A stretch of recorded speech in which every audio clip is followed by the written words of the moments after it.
Hello guys, I am Sunil Kumar. आज हम देखेंगे सीमांत उपयोगिता ह्रास नियम, law of diminishing marginal utility. इस नियम को ह्रासमान उपयोगिता नियम भी बोलते हैं या इसे घटती हुई उपयोगिता नियम भी बोलते हैं या घटती हुई सीमांत उपयोगिता नियम भी बोलते हैं।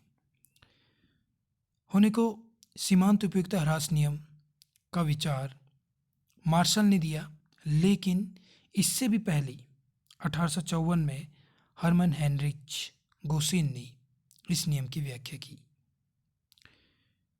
उन्होंने इस पर सबसे पहले विचार किया। इसी कारण प्रोफेसर जेवेंस ने सीमांत उपयोगिता ह्रास नियम को गोसेन का प्रथम नियम भी कहा। प्रोफेसर जेवेंस ये गणितीय अर्थशास्त्री थे। इन्होंने गोसेन की एक पुस्तक पाई और उसमें उन्होंने देखा कि सीमांत उपयोगिता ह्रास नियम की व्याख्या जो मार्शल करने जा रहे हैं, इसके बारे में तो सबसे पहले गोसेन ने 1854 में ही कह दिया था। तो इसीलिए जेवेंस ने इसे गोसेन का पहला नियम कहा।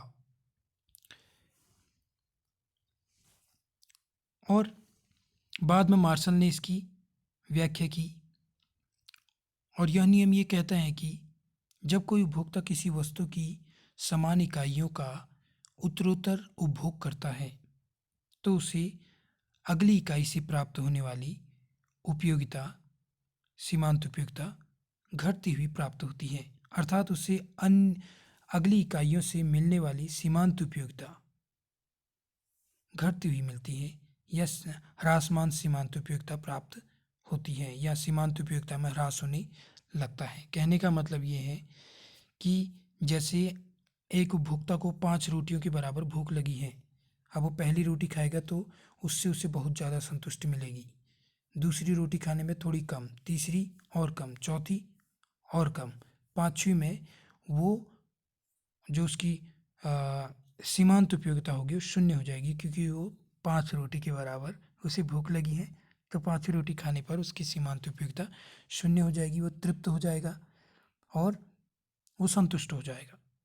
तो यही होता है कि जैसे जैसे किसी वस्तु की समान इकाइयों का उपभोग किया जाता है तो उससे अगली इकाई से मिलने वाली सीमांत उपयोगिता घटती हुई प्राप्त होती है। तो यही कहते हैं सीमांत उपयोगिता ह्रास नियम।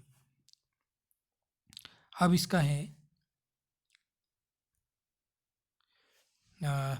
तालिका द्वारा स्पष्टीकरण, आप देख सकते हैं। तो तालिका में मैंने आपको ये दिखा रखा है। एक तरफ उपभोग इकाइयाँ हैं, तो उपभोग इकाइयाँ में आप देखिए, जब उपभोक्ता पहली इकाई का उपभोग करता है तो उससे बहुत ज़्यादा संतुष्टि मिल रही 14 के बराबर। और ये क्या है कि ये अनुमानित है। दूसरी इकाई का उपभोग करने पर उसे उसकी सीमांत उपयोगिता घट रही, 12 होगी, फिर तीसरी में 8 होगी, चौथी में फिर 3 होगी, फिर 0 हो गई। और उसके बाद अगर वो छठी इकाई का उपभोग करता है तो उसकी जो सीमांत उपयोगिता है वो ऋणात्मक प्राप्त होती है, -4 -7। ये सब अनुमानित है, बस घटती हुई होनी चाहिए। ये देखिएगा, आप किसी भी वस्तु को ले लीजिए, आप उसमें क्या होगा, अगली इकाई से मिलने वाली सीमांत उपयोगिता घटती हुई प्राप्त होगी। इसी तरह से मैंने ये ग्राफ में दिखा रखा है। दूसरी इकाई के उपभोग करने पर, तीसरी इकाई के उपभोग करने पर सीमांत उपयोगिता घटती हुई प्राप्त हो रही है, आप ये देख सकते हैं। और ये 5वीं इकाई पर मैंने तृप्ति बिंदु लिखा है। तो ये तृप्ति बिंदु, अर्थात यहाँ पर सीमांत उपयोगिता शून्य हो गई है और शून्य उपयोगिता पर, सीमांत उपयोगिता जब शून्य होती है तो वहाँ पर उपभोक्ता संतुष्ट हो जाता है। तो यही है, उससे आगे अगर वो उपभोग करता है तो उपभोक्ता को परेशानी होगी, तो उससे क्या होगा, उसे मिलने वाली सीमांत उपयोगिता ऋणात्मक प्राप्त होगी। तो यही है सीमांत उपयोगिता ह्रास नियम।